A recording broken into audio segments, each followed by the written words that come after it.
It's not a mystery how to improve your running to go faster for longer. There's actually a science behind the process, and if you follow it, you're all but guaranteed to improve. But before I share with you these sample training blocks and how to work backwards from your goal pace times, you need to understand how to think about running and the process by which you improve.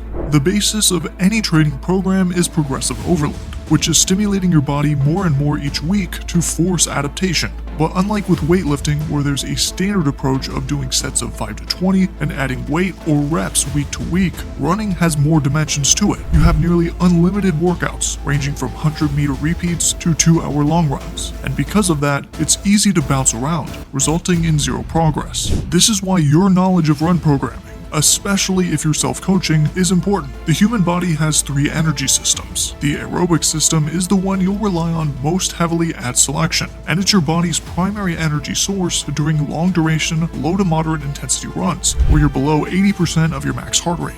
The anaerobic lactic system provides energy for your moderate to high intensity efforts, lasting about 10 seconds to 2 minutes. And it's during this state where your legs get that tight pumped feeling when you're pushing hard. What's really happening is your body is breaking down glucose, or sugar, for energy and producing lactate as a byproduct faster than your body can clear it. The point where that lactate accumulates faster than your body can clear it is called your lactate threshold. Keep that in mind for later in the video.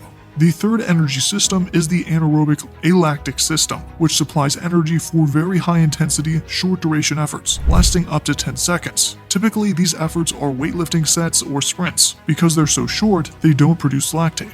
One point that you need to grasp is that energy systems don't operate in isolation. Rather, they exist on a continuum. So during any run, all 3 systems may contribute to some extent at some point, with one system usually dominating based on the intensity and duration of the activity. For instance, a timed 5-mile run would primarily rely on the aerobic system, but as you push closer to your limits, the anaerobic system will also contribute significantly, especially towards the end of the effort, or if you encounter hills and you're pushing hard to maintain or even increase your pace. This shift happens because the body requires energy more quickly than the aerobic system can supply it. So now that you understand the energy systems, let's work backwards from your goal run times to see how you should train. And we'll go through a sample week with different workouts. Let's say that you want to achieve a 6 to 6:15 minute mile pace 1 to 2 mile run, a 7 to 7:30 minute mile pace 4 to 5 mile run, and run at zone 2 for 60 plus minutes with a sub 10 minute mile pace. Here's a sample training week, and then we'll discuss the 4 steps to designing your run training blocks. Monday, you can see, has 400-meter repeats with 2 minutes of rest, which makes it a blend of anaerobic lactic and aerobic work. Wednesday is flipped in terms of priorities, with the focus primarily being aerobic, right at your lactate threshold with a jogging recovery. Friday is an easy aerobic run to give your legs a rest, and Saturday is a steady pace 90-minute aerobic run, finishing with some strides, which are hard sprint efforts to improve your anaerobic alactic system. You'll notice that if we were to visualize the time spent in each of your 5 heart rate zones, it would be biased towards aerobic work in zones 1, 2, and 3, especially Friday and Saturday. And while the training on Monday and Wednesday are not solely aerobic, since it is goal pace and the main sets are above 80% of your max heart rate, there is still an aerobic component, especially with long cooldowns at the end of your sessions. The reason why I coach this way is because selection and the ability to run fast require a foundation in aerobic fitness, which is essentially the engine that allows you to keep going and going at a low to moderate intensity, even when others are tired. But all this talk of energy systems can rub some the wrong way. People will say to just do 60-120s or walk the curves and sprint the straights at the track, and that can work.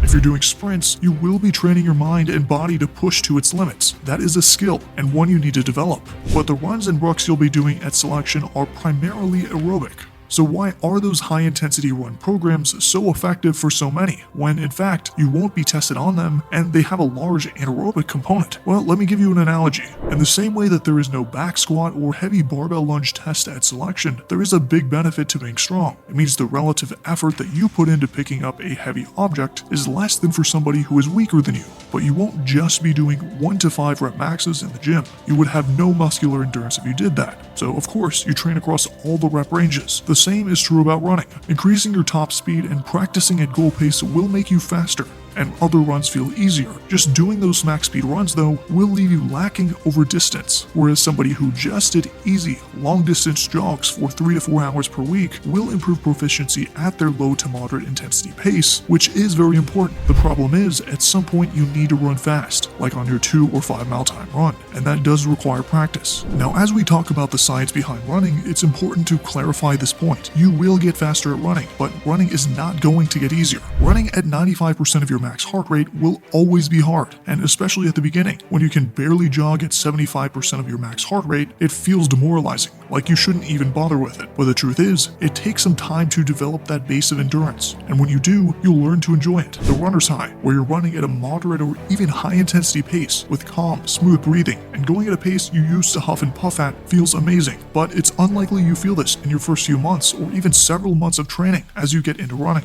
So be warned, it is a process. When it comes to prioritizing your run training, which should you focus on first? Your aerobic base, speed work, or do them all at once? There are many schools of thought here. Most running coaches and advanced running programs will have you ramp up your volume to 50 plus miles per week, but for tactical athletes, it's not what I recommend or program for the athletes I coach. The reason why is because the advice is for advanced runners, and for selection, the requirements are entirely different. Think of it like a triathlete doing a marathon program. A marathon runner focuses exclusively on running, so a triathlete would be making a mistake if he spent all his time running 60 miles per week to the detriment of his swimming and cycling. The same is true for preparing for selection. Running alone won't get you through. You need to be strong, build a base of muscle mass, and be able to move heavy weights over distances. So your training should reflect that whole spectrum of fitness. With that, here's a 4-step guide to your run training. First is to start with a general program to build your body's resilience, get time on your feet, and build your aerobic base. What that looks like is at least 1 or 2 low-intensity Zone 2 runs per week, and during one of those, you can tack on several 10 to 20 second sprints at the end to train your anaerobic lactic system and learn to run at high speeds. For those of you who are injury-free and at a solid body composition, add an interval repeat session at the beginning of the week,